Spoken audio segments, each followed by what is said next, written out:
Bien, pues estamos en el documento de repaso respecto al tema 1, la Guerra Fría, que Gabriel pues compartió en la plataforma hace unos días. Primero comentaros que si no habéis hecho estas actividades, mi consejo es que no veáis el vídeo, sino que lo paréis, hagáis las actividades en otro momento y una vez que hayáis hecho las actividades, pues ya las corregís a través de este vídeo. Por otra parte, mencionaros que aunque sea ideal que vayáis haciendo las actividades sin tener que acudir a los apuntes, esto es, porque tenéis muy claro el tema, ya habéis estado estudiando cosas, también os diré que si llegáis a una pregunta y no sabéis las opciones, en vez de poner una a lo loco y pasar a la siguiente, pues mucho mejor que busques en los apuntes la respuesta correcta, analices las opciones que se da e intentes encontrar la más adecuada de todas ellas, ¿vale? Recordad que esto no es un examen, es un documento para repasar y para ir aprendiendo. Entonces, intentad hacerlo lo posible sin acudir a los apuntes, como ya estaba diciendo en un email pasado, pero que si hay que mirar los mismos tampoco pasa nada. Bueno, pues voy a pasar a daros las respuestas. De las opciones que dan normalmente no voy a hacer comentarios, voy a ir directamente a deciros las respuestas. Voy a llevar a cabo comentarios si veo que es conveniente o interesante añadir alguna información más. ¿De acuerdo? No quiero extenderme demasiado en este documento, no lo veo necesario. Bueno, pues tenemos, ¿qué bloques quedaron durante la Guerra Fría? Pues la opción correcta sería la que tenemos arriba, comunista, capitalista. ¿Vale? Aquí tendríamos el bloque oriental o comunista y el bloque occidental o capitalista. Pasamos a la siguiente. ¿En qué década se produjo la Revolución Cubana? Revolución liderada por Fidel Castro. Aquí tenemos a Fidel Castro. Bueno, pues esto es normal que lo busquéis en los apuntes, es un poquito menos importante. La opción correcta serían los años 50, la década de los años 50. Aquí lo más importante es que debéis de tener en cuenta que esta revolución se da en la segunda fase de la Guerra Fría. Esa fase en la que mencionábamos que era un periodo de una relativa convivencia pacífica. Decíamos relativa porque a veces la tensión se disparaba, ¿no? Y la revolución cubana, que va a traer el comunismo a toda esa zona de América, pues lógicamente va a suponer una escalada de la tensión entre Estados Unidos y la Unión Soviética, ¿no? Que era el gran sistema comunista y que iba a estar muy próximo a la Revolución Cubana. Siguiente pregunta. ¿En qué década se produjo la perestroika? Bueno, pues la perestroika tenemos que situarla terminándose la Unión Soviética. Por tanto, la perestroika se sitúa en los años 80. No debemos de olvidar que la URSS, la Unión Soviética, desaparece en el año 1991. Siguiente. ¿Qué ideología tiene el comunismo? Bueno, aquí puede haber un poquito de confusión entre dos opciones, pero la opción correcta es esta de aquí. La ideología básica y esencial del comunismo es lo que acaba de señalar, la abolición de cualquier tipo de propiedad privada. ¿De acuerdo? Era transformar la propiedad en una propiedad colectiva. Esto lo estuvimos estudiando terminándose el primer trimestre, ya hace unos poquitos de meses, ¿no? Pues esa era la base del comunismo, quitar la propiedad privada y hacer que esta propiedad privada formase parte del Estado. Se le llamaba propiedad colectiva porque era de todos, pero realmente es el Estado el que controla toda la propiedad, ¿no? Y la distribuye pues como cree conveniente, normalmente de manera igualitaria. ¿Habrá alguien que haya pensado que la ideología del comunismo es la eliminación de las clases sociales? Podríamos aceptar esto correcto, pero con algunos matices, ya que en realidad la ideología es esta, la ideología base. Digamos que la eliminación de las clases sociales es una consecuencia que se daría a partir de dicha ideología. Así que la opción correcta es esta, pero si habéis marcado esta de acá, tampoco pasa nada, ¿vale? Las otras sí que estarían bastante lejanas de lo que realmente es el comunismo. Año del nacimiento del muro de Berlín. Bueno, pues estamos en 1961, ¿de acuerdo? El 65 nos queda próximo, por lo que alguien ha podido equivocarse y marcar este si no ha mirado los apuntes, Pero lo que teníais que tener claro que tanto el 78 como el 88 es demasiado moderno, ¿vale? Seguimos. Vamos a ver qué más tenemos por aquí. Alemania, tras la Segunda Guerra Mundial, quedó dividida en dos. ¿Cómo se las conocía? Bueno, aquí tenemos las dos partes, ¿verdad? Una grande, otra pequeña, una occidental, otra oriental. Y de aquí, la respuesta correcta sería esta, ¿vale? Estas dos Alemanias fueron conocidas como la República Federal de Alemania, la RFA, que es todo este trozo de aquí lo tenemos en alemán escrito, y la República Democrática Alemana, que sería esta de acá, sería la comunista, ¿vale? Que aquí lo tenemos las siglas en alemán, pero que en español sería RDA. Por tanto, teníamos en el oeste la RFA, la República Federal de Alemania, y en el este, en Oriente, tendríamos la República Democrática Alemana, la RDA. Nunca me cansaré de deciros que aunque aquí utilice el término democrático hay que cogerlo con pinzas porque estábamos ante un sistema comunista totalitario y totalitarismo es lo contrario de democracia, es decir, totalitarismo son las dictaduras y en este caso teníamos un partido único que imponía su dictadura y le decía a los ciudadanos cómo debían de vivir, por tanto realmente no era democrático. Pero ellos se autodenominaban democráticos por cuestiones básicamente de propaganda y de ideología. Aquí puede que alguien haya marcado que eran conocidas como la Alemania capitalista y la Alemania comunista. Vale, podría aceptarse esto como correcto también. Pero tened en cuenta que estos no son los nombres oficiales. Y estos de aquí sí, por lo que esta sería una opción más correcta, ¿vale? De una manera informal, la República Federal de Alemania, pues podría decirse que era la Alemania capitalista.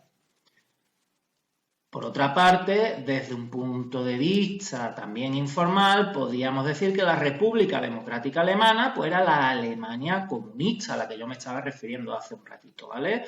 Pero que los términos formales y la respuesta auténticamente correcta sería la segunda. La siguiente, ¿qué fue el Plan Marshall? Bueno, pues aquí tenemos que tener claro que la opción correcta es la que tiene arriba.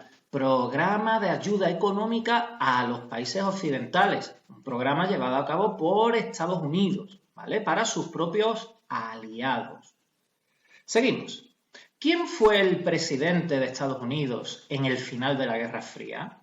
Pues el presidente de Estados Unidos, terminándose la Guerra Fría, fue Ronald Reagan. Lo tenemos aquí, sonriente.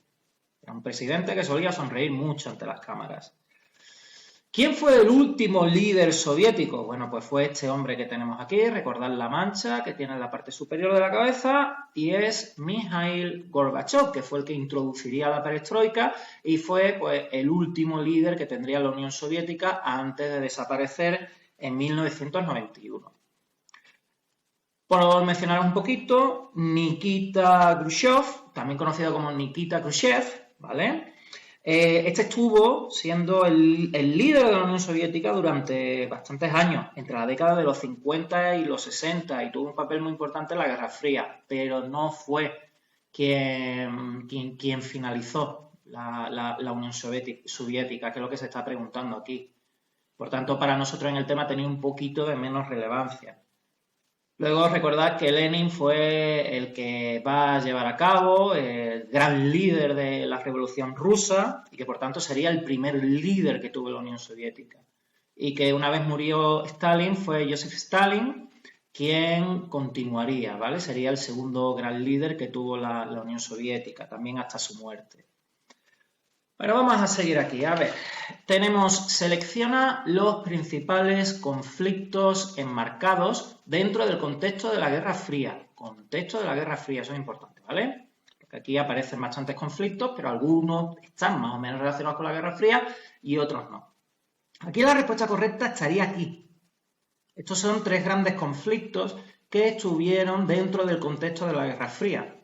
Cuba, Vietnam y Corea. Vietnam y Corea por sus guerras y Cuba más concretamente por su revolución de tipo comunista, pero también por la crisis de los misiles.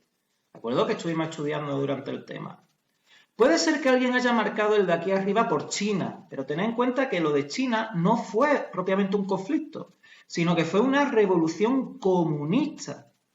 Y esta revolución no estuvo directamente relacionada con la Guerra Fría, simplemente que en China, después de la Segunda Guerra Mundial, se va a dar una revolución comunista, se va a poner el comunismo en China y van a ser colegas de la Unión Soviética. Punto y final. Ahí realmente no va a haber un conflicto enmarcado dentro del contexto de la Guerra Fría, pero estos tres sí.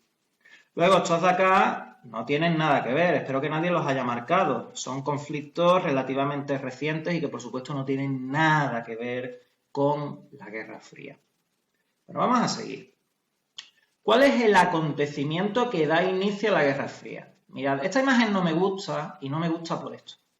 Porque ha marcado el inicio de la Guerra Fría en el año 1947.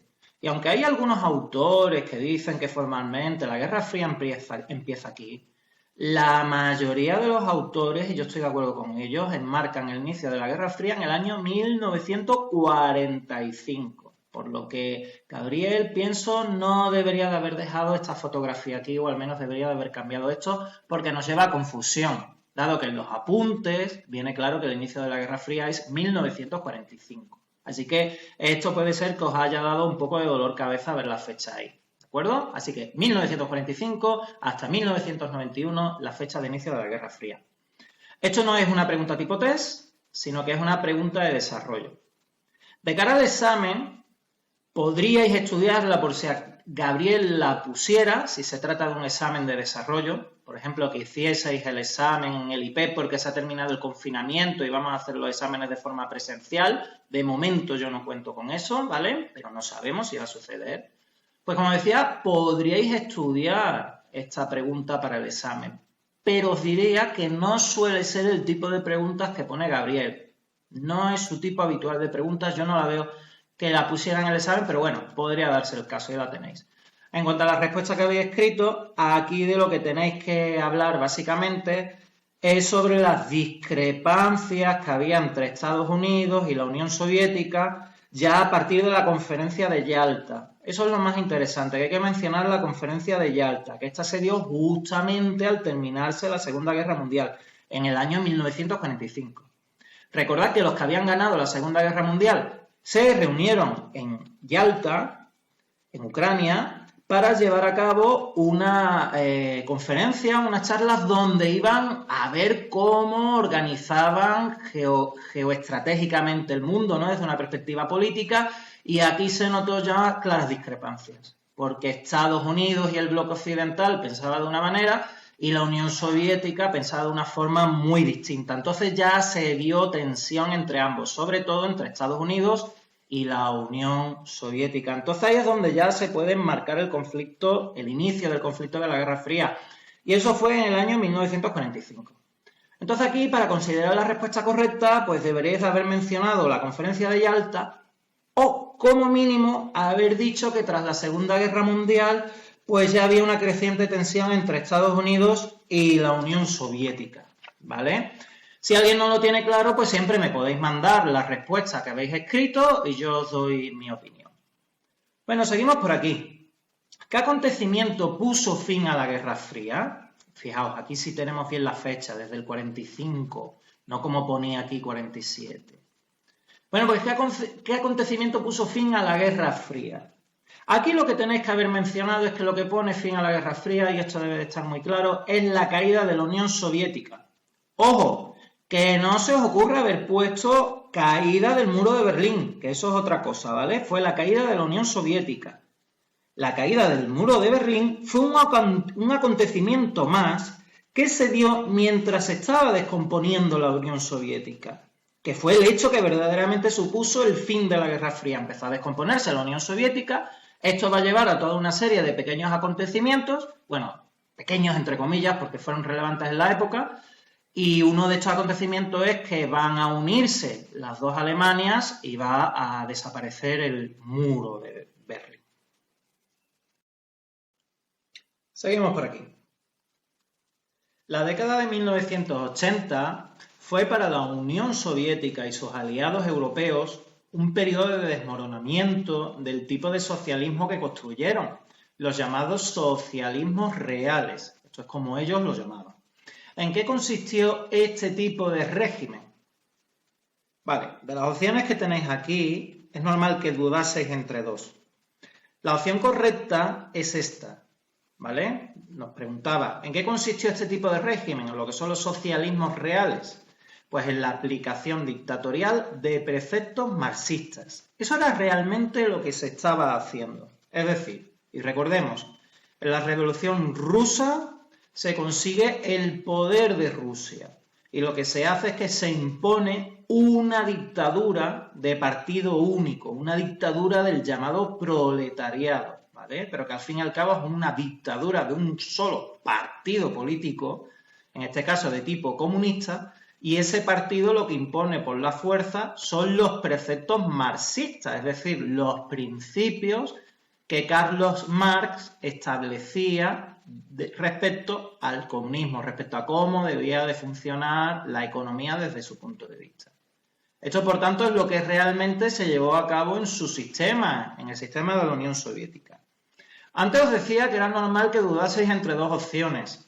La otra opción que podréis haber marcado es la siguiente, que los socialismos reales consistían en el gobierno efectivo de las clases trabajadoras. Pero en realidad no sería así. Yo la daría por válida, ¿vale? Esta opción, pero desde un punto de vista más teórico. Porque en realidad no es exactamente correcto. Porque lo que hubo en la Unión Soviética, vuelvo a decir, fue una dictadura de partido. Y era este el que finalmente gobernaba.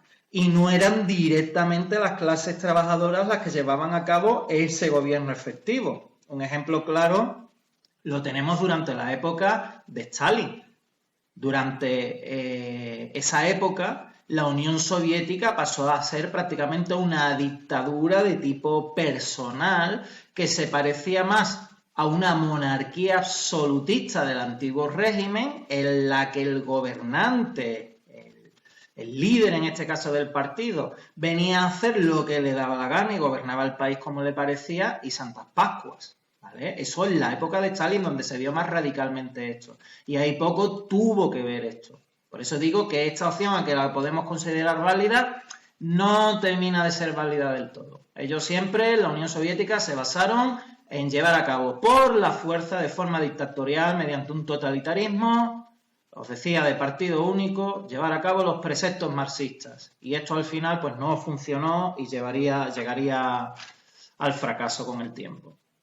Son causa de la división de Alemania y la construcción del muro de Berlín. Bueno, de todas las opciones que tenemos aquí, la única verdaderamente correcta sería esta, ¿vale?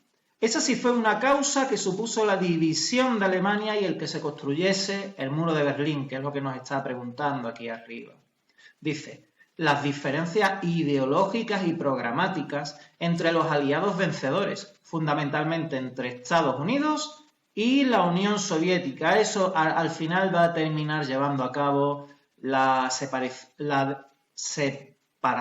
de Alemania en dos diferentes estados muy diferentes, uno de corte capitalista, otro de tipo comunista, siendo un país satélite de la Unión Soviética.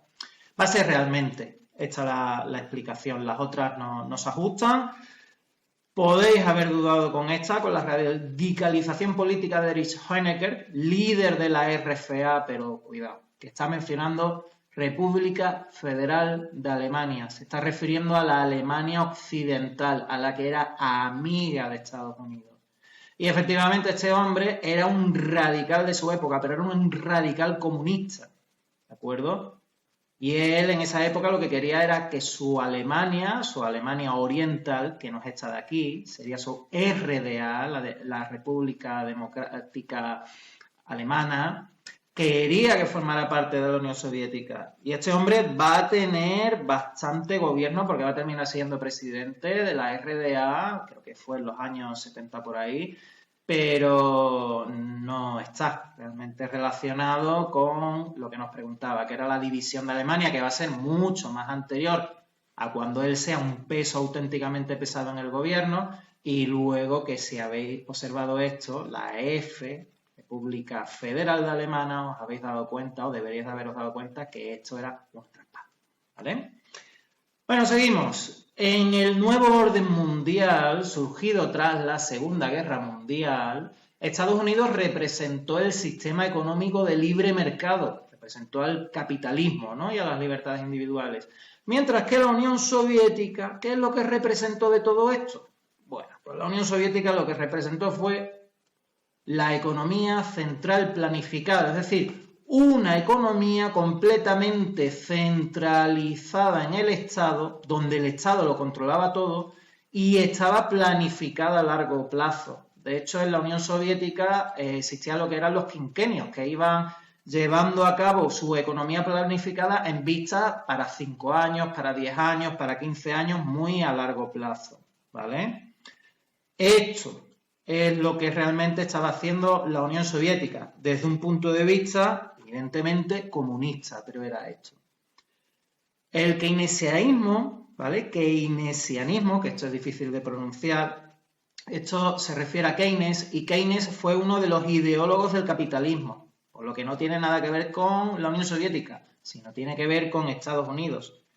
Luego, cuando aquí se menciona el sistema económico mixto, a lo que se está refiriendo es que se utilizan elementos capitalistas y elementos comunistas, y tampoco va a ser el caso de la Unión Soviética. La Unión Soviética era todo de tipo comunista, centralizado y ya planificado. No tiene que ver ese sistema. Y por último, algo que tenéis que tener clarísimo es que el New Deal, que traducido al español es Nuevo Trato, ya lo estudiamos, porque esto correspondía a Estados Unidos en el periodo de entreguerras, entre la Primera y la Segunda Guerra Mundial, que debéis de recordar que Estados Unidos cayó en crisis y para salir de esa crisis, que fue la del crack de 1929, al final terminaron llevando las medidas del New Deal, que fueron muy exitosas. Y estas medidas son de tipo capitalista, intervencionista del Estado, pero de tipo capitalista y relacionado con Estados Unidos, por lo que la única opción realmente válida para la Unión Soviética es esa. ¿Verdad? Bueno, seguimos. Protagonistas del conflicto en la denominada crisis de los misiles encontramos. Pues los protagonistas son estos. La primera opción, ay, que no me deja marcarlo. Bueno, pues tenemos Fidel Castro como presidente de Cuba, George Fidel Kennedy como presidente de Estados Unidos y Nikita Khrushchev, que era el Nikita Khrushchev, que salía, vamos a ver, la actividad en la que salía, señor Nikita, no, Nikita, ¿veis? Aquí está escrito de otra manera, pero es el mismo hombre. En el otro sitio pone Khrushchev, aquí pone Khrushchev, pero es el mismo, ¿vale? Y ese, como os dije, fue un líder, un peso pesado de la Unión Soviética, pero en torno a la década de los 50, los 60 aproximadamente, ¿vale? No recuerdo ahora muy bien. Ya no me está llegando el oxígeno al cerebro. Bueno, pues este, por tanto, digamos que como líder presidente, ¿no? Por decirlo de algún modo, de Estados Unidos. Es que allí más que no se le llamaba presidente, tenía otro nombre, ¿vale? Así que estos realmente son los presidentes de los 3 estados implicados, que fueron Cuba, Estados Unidos y la Unión Soviética. Y aquí Cuba estaba actuando como un país satélite de los intereses de la Unión Soviética para fastidiar a Estados Unidos. Recordad que la crisis de los misiles lo que hizo es ponerse aquí cerca de La Habana un montón de misiles apuntando para Estados Unidos. Bueno, seguimos. Son consecuencias de la guerra de Vietnam. Vale.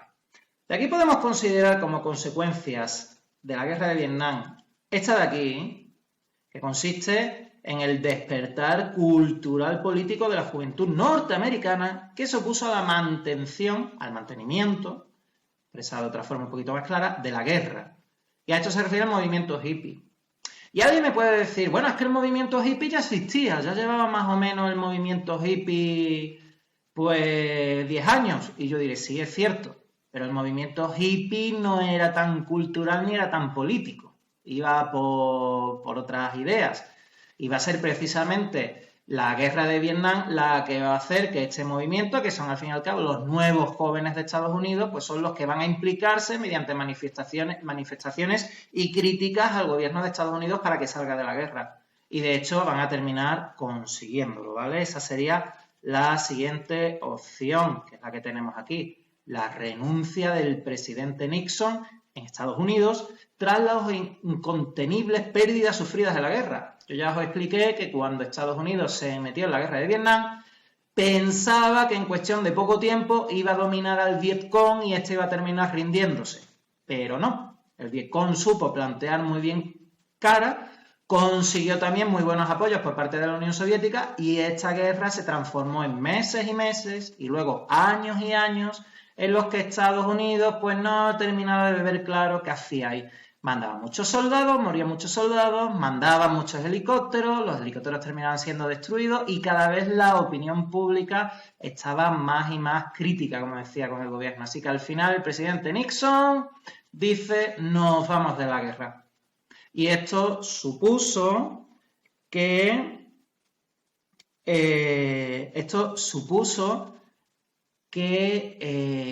al final fuera el Vietcong el que ganara la guerra. Creo que os he dicho que antes eran dos opciones correctas, pero esta también, ¿vale? Que se me ha olvidado marcarlo aquí, que tengo las anotaciones al lado. Esta también es correcta, el triunfo del gobierno comunista de Hanoi, que era el que estaba en Vietnam del Norte, que eran los de tipo comunista, y la reunificación definitiva de Vietnam, desde entonces reconocida por Naciones Unidas. Esto también es correcto.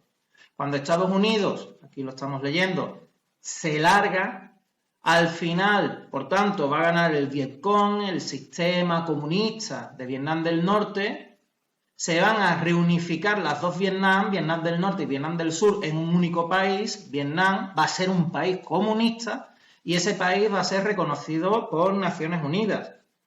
De hecho, la reunificación se da muy poquito después de terminar la guerra. La guerra termina, si no recuerdo mal, en el año 1973, cuando Estados Unidos decide largarse, y en el 1976, o sea, 3 años después, ya se reunifica Vietnam. Y no solo eso, sino que no solo es la nación reconocida por las Naciones Unidas, sino que dicho país va a entrar al año siguiente, en 1977, va a entrar en la ONU, ¿vale? La misma organización de Naciones Unidas. Por tanto, esta pregunta de aquí son 3 opciones, ¿vale? La única que no tiene sentido es esta de aquí, el triunfo norteamericano y la caída del Vietcong. Fue al revés. Y esa fue una guerra muy importante para Estados Unidos también porque fue realmente la primera primera guerra en la que Estados Unidos termina saliendo, lamiéndose las heridas y como perdedor. Estados Unidos, cuando se metía en un conflicto, siempre ganaba, pero no va a ser el caso. Bueno, pues seguimos. Estamos ya en la última página. Nos dice, cuando hablamos del denominado mayo del 68, hablamos de... Bueno, la opción correcta sería esta de aquí, ¿vale? La última. Decíamos, cuando hablamos del mayo del 68, de lo que estamos hablando es de un movimiento de origen revolucionario que despierta en las universidades francesas, al que se suman pronto obreros de importantes sindicatos, ¿vale? Efectivamente, esto es un movimiento que quería cambio en la sociedad. Es verdad que aparece en las universidades, es cierto que aparece en Francia, de hecho en París es donde se inicia, y luego va a extenderse al resto del mundo. Puede ser que alguien haya apostado por esta opción y podríamos decir también que es válida, ¿vale? Dice un movimiento cultural destinado a impactar las conciencias de la población francesa en pro de la construcción del socialismo. Decía, podemos considerar que esta opción es válida, pero no es del todo, porque primero, el mayo del 68 no fue solamente un movimiento cultural, implicó más cosas. Empezó en la universidad y pronto se sumaron obreros y sindicatos, por lo que no es ya un movimiento cultural. Y luego, de otra parte, aquí habla de luchar por la construcción del socialismo. Y no solo eso, realmente no era eso, ¿no? En todo, esto sería una parte, os explico. Es cierto que el movimiento de mayo del 68, una parte de este movimiento quiere traer el socialismo, porque de hecho el movimiento es crítico con el capitalismo, con el imperialismo y todas esas cosas, ¿no? Y quieren acercarse al comunismo. Pero en líneas generales el movimiento era más que eso, porque era un movimiento crítico con los poderes políticos, era un movimiento crítico con el gobierno y que quería cambios y una mayor participación ciudadana. Bueno, pues aquí hemos llegado. Un saludo a todos y espero que os haya salido muy bien. Hasta otra.